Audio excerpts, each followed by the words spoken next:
Use your memory. जब हम किसी ऐसे इंसान को देखते हैं जिसकी याददाश्त तेज हो, तो उसकी तारीफ किए बिना नहीं रह पाते। कुछ लोग तो सालों पुरानी बातें, इतिहास की तारीखें और फोन नंबर बिल्कुल इस तरह याद रखते हैं जैसे किसी मशीन में डेटा फीड किया हो। जबकि कुछ ऐसे भी हैं जो अपना चश्मा, घड़ी और मोबाइल भी इधर उधर ढूंढते रहते हैं। टोनी के हिसाब से मेमोरी को दो भागों में बांटा जा सकता है। पहला स्टोरेज और दूसरा रिकॉल, यानी आपने जो भी पढ़ा, सीखा या समझा उसे स्टोर करना, और जब कभी जरूरत पड़े उसे स्टोरेज से निकालकर रिकॉल कर लेना। जहां तक स्टोर करने की बात है, वो तो हम फिर भी कुछ हद तक ठीक तरह कर लेते हैं। यानी एग्जाम के लिए 3-4 बार सिलेबस पूरा कर लेना या किसी टू डू लिस्ट को 2-3 बार अच्छी तरह पढ़ लेना। पर जहां हम पीछे रह जाते हैं वो है इसे रिकॉल करना। टोनी ने इस पर लगभग 15 साल रिसर्च की और नतीजा इस किताब की शक्ल में रख दिया। हालांकि आप आए दिन मेमोरी तेज करने के ढेरों तरीके सुनते पड़ते होंगे, जैसे ब्रेन एक्टिविटी को बढ़ाइए, सुडोकू जैसी पजल सॉल्व करिए, एक्सरसाइज करिए, वगैरह वगैरह। हम इस किताब में ये नहीं कहते कि ऐसे तरीकों से दूर रहिए, बल्कि आपको कुछ बहुत ही लॉजिकल टिप्स देते हैं जो वाकई असरदार हैं। तो चलिए शुरू करते हैं। मेमोरी के बारे में सबसे पहले बात करने वाले लोगों में ग्रीक फिलोसोफर पार्मेनाइडेस का नाम सबसे ऊपर लिया जा सकता है। उन्होंने मेमोरी को एक ऐसे मिक्स की तरह बताया जो रोशनी और अंधेरे से मिलकर बना है। जब तक इसे हिलाया ना जाए तब तक सब ठीक रहता है, पर जैसे ही ये हिल डुल जाए तो मेमोरी कमजोर पड़ने लगती है। खैर, आगे वैज्ञानिकों ने मेमोरी के बहुत से राज खोल दिए। अब चाहे कितना ही समझदार या होशियार इंसान हो, उसे खुद से ये शिकायत जरूर रहती है कि वो बातें भूल जाता है। फिर चाहे किसी का जन्मदिन हो या फिर कोई पासवर्ड या किसी जरूरी मीटिंग में लगने वाली फाइल। बच्चे अक्सर स्कूल में अपनी कॉपी, किताब, पेंसिल वगैरह भूल जाते हैं। स्टूडेंट्स तो अक्सर ये शिकायत करते हैं कि हमने पढ़ाई तो खूब की थी, पर एग्जाम का पेपर देखते ही सब भूल गए। अपनी बात करूं तो मैंने एक बार कॉलेज एग्जाम में प्रैक्टिकल फाइल ही घर पर छोड़ दी थी। जब याद आया तो वापस आधे रास्ते से भागते हुए घर आना पड़ा। लेकिन ऑफिस जाने वाले कौन सा कम हैं? कभी टिफिन ले जाना भूल जाते हैं तो कभी उसे वापस घर लाना। अगर बीवी 8 चीजें लाने को कहती है तो मुश्किल से 4 ही याद रह पाती हैं। यानी शॉपिंग लिस्ट पर निर्भर रहना जरूरी हो जाता है। कई लोग तो दवाई खाने जैसा जरूरी काम भी भूल जाते हैं। पर इन सारे उदाहरणों से एक बात तो समझ आ जाती है कि चाहे जो भी उम्र हो, भुलक्कड़ का टैग तो सब पर लगाया जा सकता है। यानी याददाश्त कम होने का कनेक्शन सिर्फ और सिर्फ बढ़ती उम्र से ही नहीं है।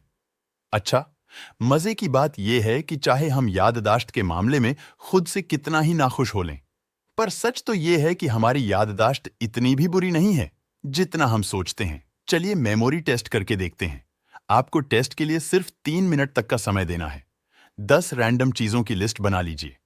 अब उनको किसी दूसरे कागज पर उसी सीक्वेंस में लिखने की कोशिश कीजिए। हर एक सही चीज पर खुद को एक नंबर दीजिए। अगर इनका सीक्वेंस भी सही रहे तो एक नंबर और देते जाइए। अब अपना स्कोर चेक कीजिए। अब एक और टेस्ट करते हैं। आप 10 इमेज सोच लीजिए, जैसे घड़ी, किताब, कोई फल वगैरह। अब इनको 1 से 10 तक के नंबर देकर याद करिए। अब इनको उल्टी गिनती में याद करिए। देखिए कि आप कितनी चीजें याद रख पाते हैं। अब ऐसे ही टेस्ट करिए अलग अलग शेप को लेकर। यानी एक नंबर पर गोल आकार तो दूसरे पर तिकोन और तीसरे पर चौकोर वगैरह। अब देखिए आपको कितनी बातें याद रहीं। अगर आपको ये लगता हो कि ये सब तो इमेज वगैरह थीं, पर नंबर याद रखने ज्यादा मुश्किल होते हैं, तो एक टेस्ट और कर लीजिए। कोई भी 10 नंबर सोच लीजिए, जैसे 942781, 73904258 वगैरह। अब हर डिजिट के लिए उसका राइमिंग वर्ड बना लीजिए, जैसे 9 के लिए फाइन, 4 के लिए स्कोर, 2 के लिए हु, 7 के लिए हेवन, 8 के लिए वेट और 1 के लिए टर्न। अब देखिए कि आप कितने नंबर याद रख पाए। आपको ये देखकर हैरानी जरूर होगी कि आपकी याददाश्त इतनी भी कमजोर नहीं जितना आपने सोचा था। जो बात सबसे बुरी है वो ये कि हम लगातार खुद को कमजोर दिमाग कहते रहते हैं।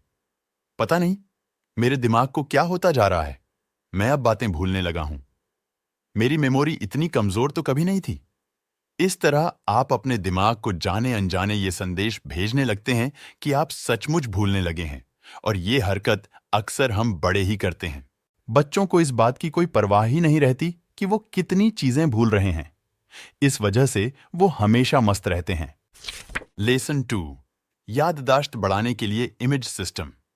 आप ये तो मानते होंगे कि हमें अनयूजुअल बातें अच्छी तरह याद रह जाती हैं।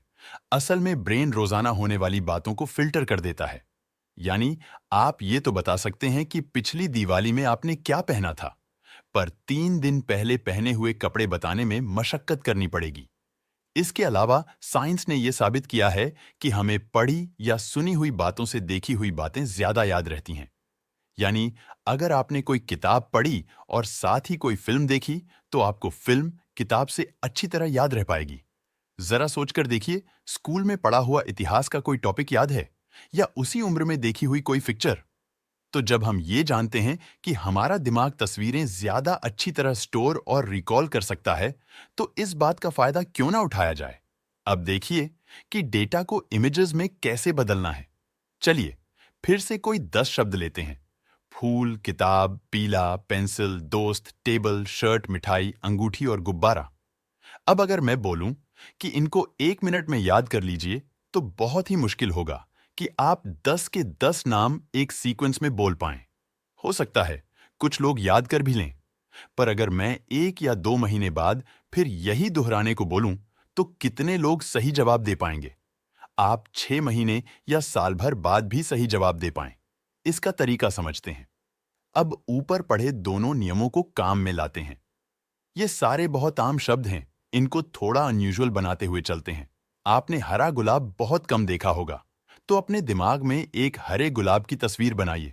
अब किताब से आप सोचेंगे कि क्यों ना फूल को किताब में रखने की बात इमेजिन की जाए। पर इसमें नया क्या है? तो चलिए फिर कुछ अनयूजुअल सी इमेज बनाते हैं। आपने उस हरे गुलाब की डंडी को पीले रंग की स्याही में डुबोकर किताब पर अपना नाम लिख दिया। स्याही का रंग भी अनोखा है, जो आप कभी नहीं भूलने वाले। अब देखिए अगले शब्दों को कैसे इमेजिनेशन की मदद से अनयूजुअल बनाना है। आपने ये किताब उठाई और आंगन में आकर एक पेंसिल की मदद से किताब के अंदर ड्रैगन बनाने लगे।